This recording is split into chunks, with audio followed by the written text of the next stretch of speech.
imposto de renda no Senado, seria 300. O auxílio, de repente, seria 300. Na hora que não aprovaram, nós estamos sem fonte permanente, o programa é transitório, você pode, então, usar recursos da arrecadação e dar um programa um pouco mais fortalecido. Esse foi o pedido do presidente, essa foi a pressão, a ala política estava pedindo muito mais, está pedindo 600, e é natural. Agora, é aquilo, nós temos o compromisso com a responsabilidade fiscal. Então, o primeiro ponto que eu queria esclarecer é esse. O segundo é o seguinte, o Brasil realmente caiu menos, voltou mais rápido, vacinou mais e está crescendo mais do que a América Latina, Europa e a média dos avançados. Essa é a realidade brasileira. Então, vocês têm uma responsabilidade muito grande. Eu acredito na democracia brasileira. Eu acredito que o presidente é um presidente que quer as reformas e que é popular.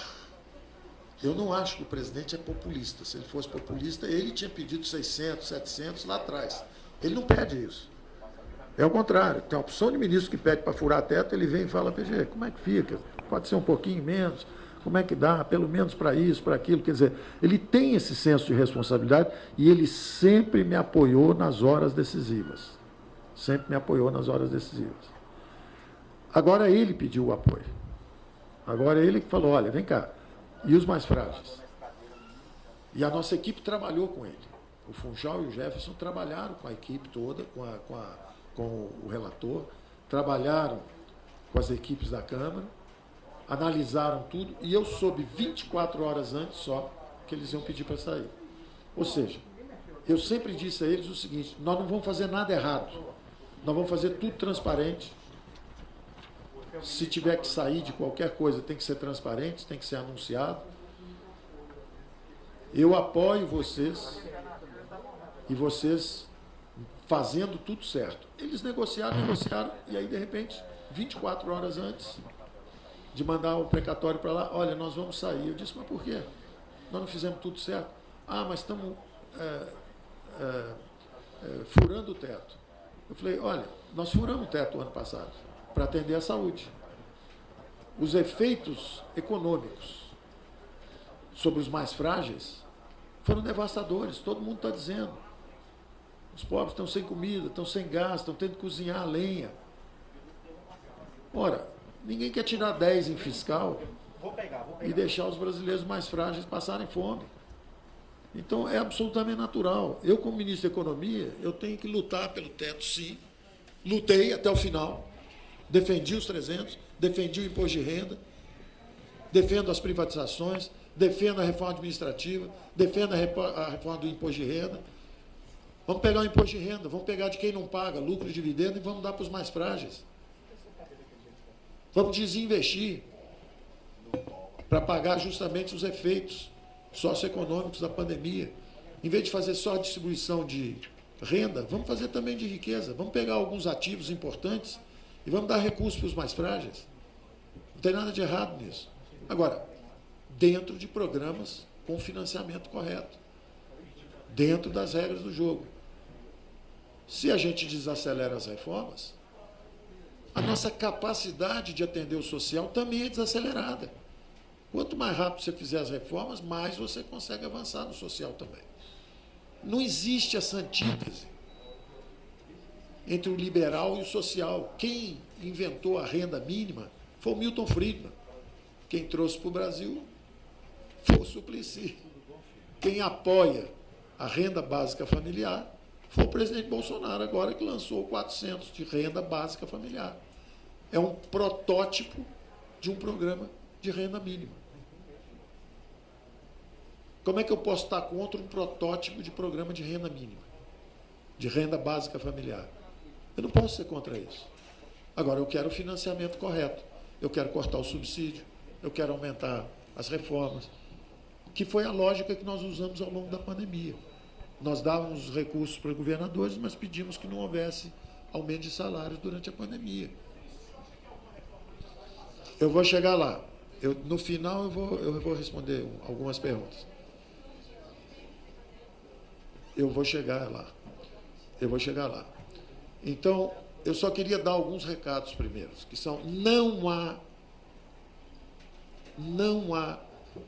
conflito entre o liberalismo, ser mais liberal e atender os mais frágeis. Ao contrário, em vez de carregar a estatal aparelhada, que dá prejuízo, que virou ferramenta de aparelhamento político, em vez de fazer isso, vamos dar mais recursos para o social. Vamos transformar o Estado brasileiro. Vamos aprovar as reformas. Então, não há essa antítese, essa ideia, a economia não quer dar dinheiro para o social. Errado. A economia quer acelerar a transformação econômica do Brasil, justamente para o governo se consolidar e focalizar no atendimento dos mais frágeis, em vez de ficar carregando campeã nacional com subsídio, estatal aparelhado e etc. Então, essa é a primeira mensagem. A segunda é o seguinte: nós estamos lá fora e nós estamos fazendo um relançamento da economia brasileira. A mensagem que foi lá é o seguinte: o Brasil vem aí com o Programa de Crescimento Verde. O Brasil é uma potência verde. É a matriz energética mais limpa do mundo. É o país que, se você pegar a poluição mundial hoje, 15% dos Estados Unidos, 15% da Europa, 30% da China. E o Brasil 1,7%. Agora, nós não conseguimos ainda uma linguagem correta, nem conseguimos dominar os focos mais contundentes das críticas que recebemos lá fora. Então, nós estamos levando lá para fora o Programa de Crescimento Verde. Organizamos uma agenda com vários ministérios, claro. A chefia é do Ministério do Meio Ambiente, mas está lá a Economia, está lá a Agricultura, estão os outros ministérios em volta, e nós vamos levar um programa com 2,5 bilhões de dólares de investimentos na economia verde, na infraestrutura sustentável. Nós estamos mobilizando também os bancos internacionais. Ajudamos a colocar um presidente no Banco da América Latina. Tem um Banco da América Latina que agora tem um presidente colombiano que nós apoiamos. Temos um brasileiro na presidência do NDB, que é o Banco dos BRICS. Estamos conversando também com o Banco Mundial. Eu tive uma reunião longa com o presidente do Banco Mundial. E a nossa ideia é o seguinte: temos que construir estruturas transnacionais, infraestrutura sustentável transnacional, com foco também na região amazônica. Nas nossas reuniões lá fora, nós tínhamos tido aqui, um pouco antes de eu ir lá para fora, um acordo histórico que o Brasil e a China, e o Brasil e a Índia foram decisivos. A secretária de Tesouro, Yellen, americana, nos agradeceu muito. Nós ajudamos a fechar um acordo histórico de tributação mínima das grandes empresas multinacionais. E, ao mesmo tempo, fechamos com os argentinos, pela primeira vez na história do Mercosul, a redução da tarifa externa comum. Nós vamos anunciar isso também, vamos reduzir 10% todos os preços, todas as importações no mercado comum europeu, do Mercosul. Que é o Mercosul é a modernização. Nós queremos a modernização do Mercosul como plataforma para a nossa integração na economia global. Então, nós estamos fazendo um relançamento da economia brasileira lá fora, dizendo o seguinte: olha, o Brasil é potência verde, o Brasil é potência digital, nós vamos fazer o Programa de Crescimento Verde, nós vamos acabar com o desmatamento ilegal, nós vamos botar 2,5 bilhões de dólares em investimento nisso. E, ao mesmo tempo, nós vamos mobilizar todas essas organizações internacionais de investimento para construir essa infraestrutura sustentável e transnacional para o futuro. Passamos lá uma semana conversando sobre tudo isso. Ao mesmo tempo, do ponto de vista interno, o que nós precisamos é justamente desse espaço fiscal que a PEC do precatório pode nos dar. Eu quero agradecer publicamente o presidente da Câmara, Arthur Lira, que tem apoiado, tem avançado com as reformas. O presidente Pacheco, que o Senado usou uma parte do tempo agora na Covid, está terminando a CPI, e ele está com o compromisso de também acelerar o ritmo da PEC dos precatórios, porque essa PEC simplesmente nos dá o espaço fiscal para fazermos o programa social. Eu fico por aqui. enfatizando o seguinte: não é confortável para a economia flexibilizar teto, não é confortável para a economia pedir um waiver extrateto, mas nós estamos falando do Brasil, nós estamos falando de milhões de brasileiros desamparados. E nós temos que escolher. Nós vamos tirar 10 em fiscal e vamos tirar 0 no social, ou baixa um pouco a média do fiscal, mas aumenta um pouco a média do social. Então, não é uma irresponsabilidade fiscal, não há licença para gastar, não vai acontecer nada disso. Nós estamos exatamente com a solução que foi dada. Eu tinha sugerido cravar um número, 32, 33 bilhões, e dizer, ó, nós vamos até aqui. A sugestão que veio foi um pouco maior, mas, em compensação, está tudo embaixo do teto. Porque antes ia ser 32 ou 33, mas tinha um pouquinho de vacina, tinha uma dívida com família monoparental que ficou lá para trás. Agora tem um pouco mais de espaço, mas fica tudo embaixo do teto. Então, nós estamos realmente... Você está muito feliz porque está furando o teto? Não. Eu detesto furar teto. Eu não gosto de furar teto. Tudo isso é verdade. Agora, nós não estamos aí só para tirar 10 no fiscal. Nós somos um governo dos que menos gastaram, dos que mais gastaram, mas dos que menos impactaram a dívida. Então, nós temos que ter esse senso de responsabilidade social também. Nós temos um compromisso com o fiscal e estamos muito longe de ameaçar qualquer sustentabilidade fiscal. Vocês vão ver os números vão revelar. Os números vão mostrar o que está acontecendo com as despesas, com o déficit, com o controle do... Então, eu quero deixar isso muito claro. Se falar assim, não, estão estourando tudo, a ala política venceu, agora começou a gastança. Não é esse o meu acordo com o presidente da República. O meu acordo com o presidente da República é esse duplo compromisso. Nós temos um olhar para a saúde, nós temos um olhar social, mas nós temos um olhar de responsabilidade fiscal. É um compromisso nosso, um com o outro. E eu estou dentro desse compromisso. E eu acredito nele, que ele também está com esse compromisso. Então, eu queria deixar isso claro. Às vezes as pessoas, pô, mas o ministro não está falando, não está falando. Quando eu tentei dar uma explicação, falar assim, olha, o que cabe é 300, se gastou 400, vai ficar fora do teto. Pô, o ministro está dizendo que vai furar o teto, está contra a emenda, quer dizer, é o barulho. O barulho é tão ensurdecedor que às vezes eu tenho que ficar calado, para deixar todo mundo fazer bastante barulho. Acabou o barulho, eu começo a falar. Então, eu estou podendo falar agora, depois da barulheira toda. Perguntas. Uma de cada vez, por favor.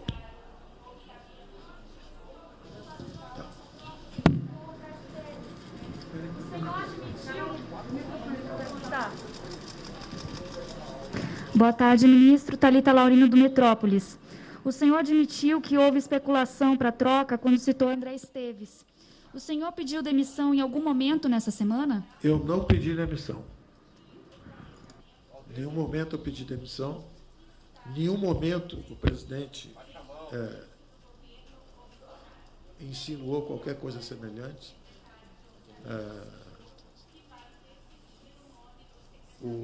Quando eu me referi ao André Esteves, é porque eu soube que, enquanto eu estava lá fora, teve uma movimentação política aqui. Normalmente, eu não falo que sejam ministros, não. Existe uma legião de fura-tetos. O teto é desconfortável. O teto obriga as pessoas a fazerem escolhas, tudo isso, né? Agora, eu vejo um ex-ministro que levou a inflação para 5.000% falando de responsabilidade fiscal. Eu vejo gente que passou por aqui, deu aumento 3 anos seguidos, já antecipou 3 anos de aumento, ou seja, disparou a despesa, depois botou um teto em cima, saiu correndo, não fez reforma nenhuma, também criticando. Então, tem que ver, né? Críticas construtivas nós estamos abertos. Críticas são narrativas políticas, de gente que passou por aqui e não fez nada. Tem um outro economista também muito famoso, que serviu, ele diz, da ditadura militar, ele serviu a ditadura militar, entrou aqui com inflação de 30, saiu com 200, não fez nada no Banco Central, mas está dizendo que eu estou servindo um presidente democraticamente eleito. Está servindo, virou bolsonarista raiz, está servindo eu estou trabalhando com um presidente democraticamente eleito, bem intencionado, com bons princípios, quer fazer a coisa certa. todos nós erramos, uma vez ou outra. E aí eu estou sendo condenado porque trabalho com um governo democrático. Eu acredito na democracia brasileira, eu acredito na imprensa. Tem gente que está militando na imprensa, mas a maioria está buscando notícia. Eu acredito no Congresso, o Congresso é reformista, o Supremo tem nos ajudado. Eu estou errado de acreditar na democracia brasileira? Eu estou errado de não pedir demissão, porque vão gastar R$100 a mais, 30 bilhões. As despesas do governo são 1 trilhão e 500 bilhões. Nós podemos gastar 30 bilhões a mais, eu devo pedir demissão, porque nós estamos gastando 30 bilhões a mais. Porque nós vamos terminar o governo, em vez de com 17,5 de despesa, nós vamos terminar o governo com 18 ou 18,5. O primeiro governo que entrou com 19,5 vai sair com menos. Eu estou servindo a fins eleitorais, eu estou fazendo o que de errado? Então, eu peço só essa compreensão, entendeu? Boa tarde, ministro. Antônio Timóteo, repórter de O Antagonista. De maneira prática, os investidores estão falando que o Banco Central vai precisar aumentar ainda mais os juros, isso vai deprimir a economia brasileira e o PIB vai diminuir ainda mais. Tranquilo, pessoal.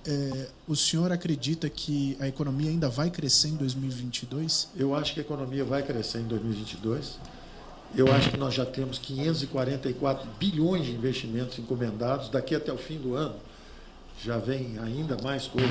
Nós acabamos de assinar, semana passada, a capitalização da Eletrobras.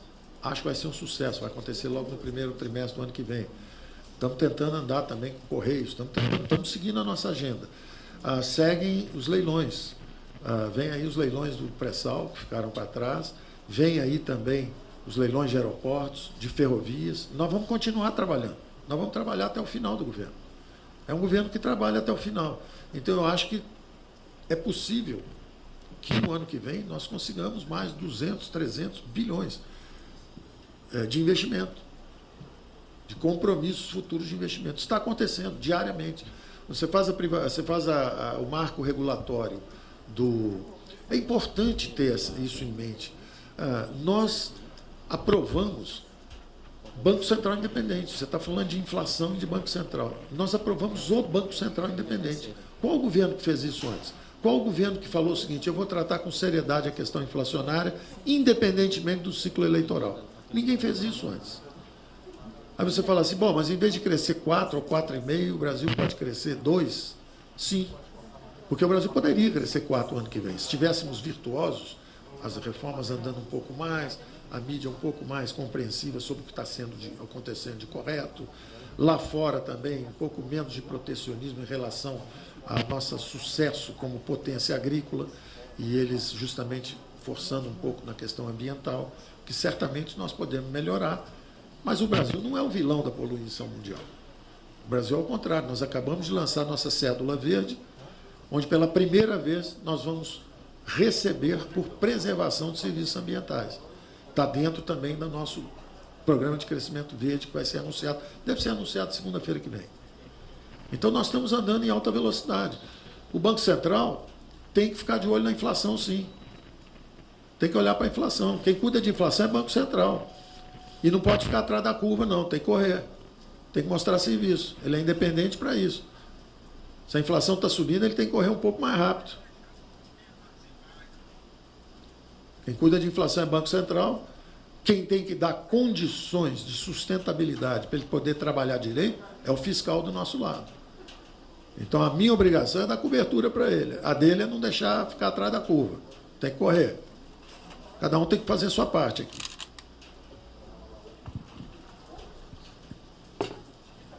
Ministro, boa tarde. André Spigariol, correspondente do The Brazilian Report.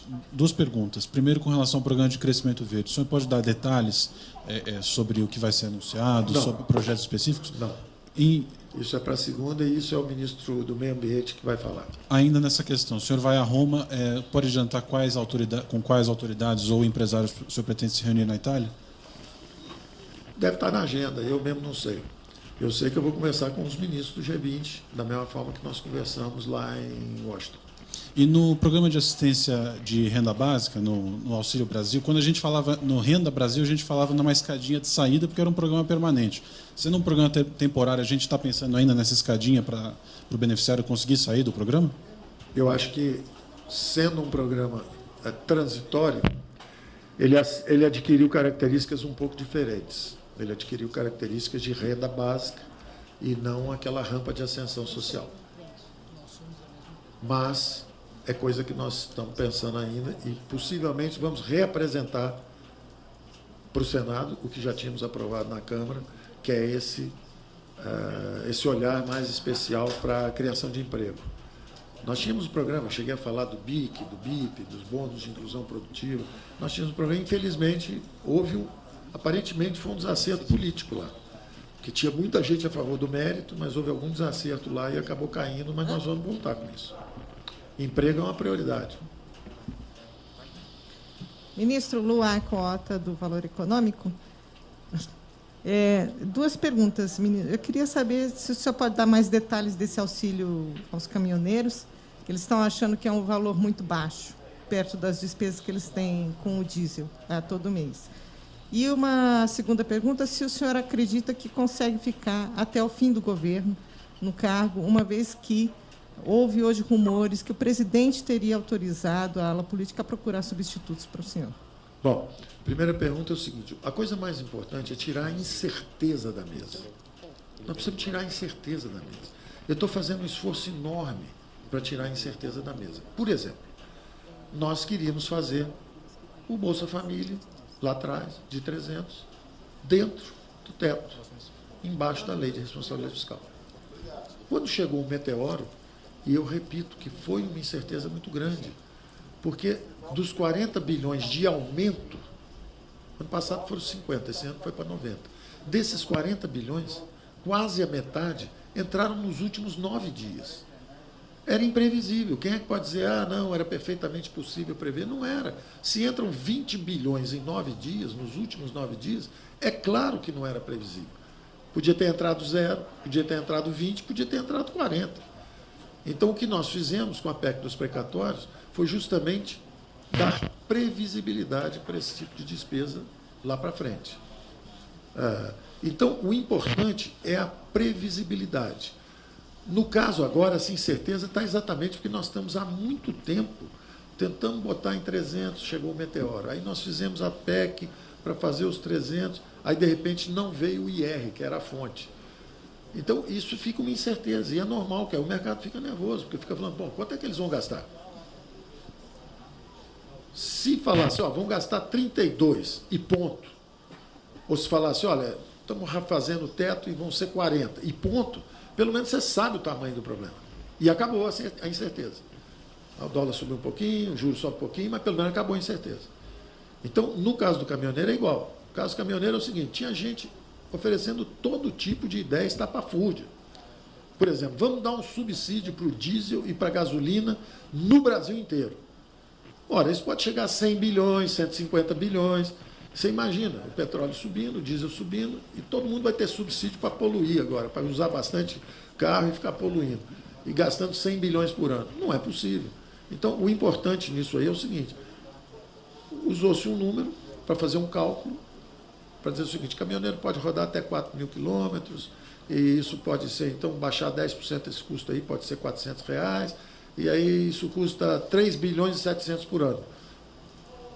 3 bilhões e 800 por ano, 3 bilhões e 700 por ano, são 700 e tantos mil caminhoneiros e tal. Fizeram a conta, cravaram o número e acabou. Tem que cravar esse número. Isso não pode ficar solto. Isso não pode ficar, depende, se o petróleo subir, se cair, subir. Não tem mais isso. É um número e acabou. Tem que botar um número na mesa e acabou. A segunda pergunta, eu respondo como sempre.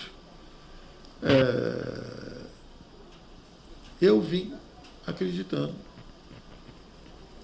no presidente, que tem boas intenções, no Congresso, que é reformista, e na mídia, que é entender que quando ela cometeu um equívoco na cobertura das eleições presidenciais, ela acabou perdendo credibilidade em relação às mídias sociais, que cobriram menor o fenômeno da eleição. E eu estou esperando que todo mundo mantenha as posições originais. Eu acredito na democracia brasileira, eu acho que o presidente me apoia, eu acho que o presidente quer fazer as reformas, eu acho que a mídia entende a importância da democracia e apoia as reformas corretas. Eu acho que o Supremo entende a importância dele de aprovar as coisas certas. Eu acredito na democracia brasileira. Ponto. Os militantes vão dizer assim, ele é bolsonarista raiz porque ele está ajudando um presidente que foi eleito com 60 milhões de votos. Eu estou fazendo alguma irresponsabilidade fiscal? Mas você mudou o teto. Algum de vocês é contra ter os R$400 para os mais frágeis? Mas devia ter sido feito... tem um político aí que diz que o senhor está há 1 ano aí para fazer e não fez. Ora, nós tivemos mais de 15 reuniões com os pais do Bolsa Escola e do Bolsa Família. Nossa equipe se reuniu várias vezes e fez várias montagens possíveis, que, curiosamente, o mesmo político que hoje critica que a gente não entregou é o político que inviabilizou. Você falava assim, olha, tem que focalizar as políticas, fazer assim, tira um pouco algumas isenções da classe média e bota aqui embaixo. Isso não pode, isso não tira voto na classe média. Então vamos fazer agora, tira o subsídio aqui. Isso não pode, porque não sei o quê. Então, as mesmas pessoas que inviabilizam o programa permanente são as pessoas que agora estão dizendo ele não entregou o produto, não entregou o produto. O presidente deu uma solução simples. Eu quero a renda básica, 400 para todo mundo e acabou. Pronto, simplificou. Custa mais caro, mas simplificou e acabou a briga. Ministro. Essa briga existe, você sabe, há muito tempo. Tem os fura-teto, tem os segura-teto. Eu agora parece que eu fui promovido para os fura-teto. Estão dizendo que eu fui agora promovido para a ala política. Eu não acredito nisso. Eu luto pelo que eu acredito. Agora, eu acho que eu tenho um presidente. Quem teve os votos foi ele. E eu tenho que avaliar até o limite de onde é possível gastar sem abalar os fundamentos fiscais. Ponto. Ministro, Mais 2 e pronto. Ministro, Natália Fruê, do SBT, eu queria saber como é que foi o teor dessa conversa do presidente Jair Bolsonaro e o senhor, que durou pouco mais de meia hora, se o senhor reclamou desse movimento da ala política para tentar tirar o senhor do cargo, e o senhor falou sobre a questão da manobra para conseguir, então, mais dinheiro para o Auxílio Brasil, mas se fala muito no Congresso que o dinheiro também vai para emendas parlamentares a pedido do presidente da Câmara, Arthur Lira. Olha, conversa com o presidente, tem que ser conversa com o presidente. Né? Minha conversa com o presidente é a conversa minha com o presidente. Dito isso, eu não recebi surpresa nenhuma, assim, quando cheguei aqui. O presidente foi o primeiro, assim que eu cheguei, que me disse, olha, Paulo, PG, como ele me chama, olha, PG, acontecendo isso, natural. A equipe traça a linha aqui, política traça a linha lá. Como é que a gente resolve isso? Vamos conversar. Absolutamente natural, razoável, ponto. Agora, detalhe de quem faz isso, não, isso é conversa nossa, ponto. Mas não há nenhum sobre o fenômeno em si, a conversa é simples. A conversa é assim, como é que nós vamos atender milhões de brasileiros agora que a comida subiu, o fogo, o gás de cozinha subiu, a comida subiu, como é que a gente atende essa turma aí? Até onde a gente pode ir? Bom, nós estamos acompanhando ao vivo, direto do Ministério da Economia, o ministro Paulo Guedes, que conversa com os jornalistas. O ministro, minutos atrás, fez uma declaração à imprensa, juntamente com o presidente Jair Bolsonaro. Os dois apresentaram os planos, as ações do governo para socorrer os brasileiros mais vulneráveis, principalmente nesse momento em que estamos passando aí pela fase final, assim esperamos, da pandemia de Covid-19. E o ministro, após essa declaração, passou a responder, deu novos esclarecimentos e passou a responder perguntas dos jornalistas sobre esse programa do governo de renda mínima para as famílias. Há uma proposta que deve ser discutida e colocada para o Legislativo para que haja um socorro emergencial, um socorro temporário no valor de R$400 para as famílias mais vulneráveis. É sobre isso que o ministro Paulo Guedes vem dando esclarecimentos e a gente volta aí com as imagens do Ministério da Economia. Isso. É o desenvolvimentista, a austeridade, isso é uma conversa antiga, todo mundo sabe, todo mundo tem posicionamento nisso, todo mundo sabe como é que é. Agora, a política testa limites da economia, né? A política testa limites. Às vezes eles dão um passo, dão 2, os mercados têm essa reação, mostram que o caminho não é certo e aí todo mundo corrige um pouco. Agora, eu acho também o seguinte, uma coisa é a realidade, outra coisa é a narrativa. A realidade fiscal, quando eu saí, fui aos Estados Unidos e falei do Brasil lá fora, a realidade fiscal não tem nada a ver com o que eu voltei e está virando agora. A realidade fiscal é o seguinte, o Brasil gastava 19,5, foi a 26,5, voltou a 19,5 e está indo para 17,5. Sucesso, do ponto de vista de ajuste fiscal, total. Inflação. Toda vez que tiver aumento localizado, comida, material de construção, é temporário. Agora, se está virando generalizado, está subindo tudo, todo mundo tem que olhar para o Banco Central. O fiscal estava perfeitamente sob controle. 26,5%, 19,5%, 17,5% do PIB, gastos. E o déficit? 10,5%, 2,5%, desculpa, 10,5%, 1,5% e praticamente zero ano que vem. 0,3%, 0,4%. Então, o fiscal, quando eu saí para ir para os Estados Unidos, o fiscal estava super arrumado. Então, se a inflação está subindo, vamos ficar na frente da curva, vamos correr atrás. Só que está subindo no mundo inteiro. Nos Estados Unidos era 0, foi para 5. Na Alemanha era 0, foi para 5. No Brasil era 4, foi para 9. Era 5, foi para 10. Então, cada um tem que fazer o seu trabalho. Se o fiscal piorou um pouco, eu voltei. O fiscal piorou um pouco, tem que correr um pouquinho mais com o juro também. Tá certo? Obrigado, pessoal.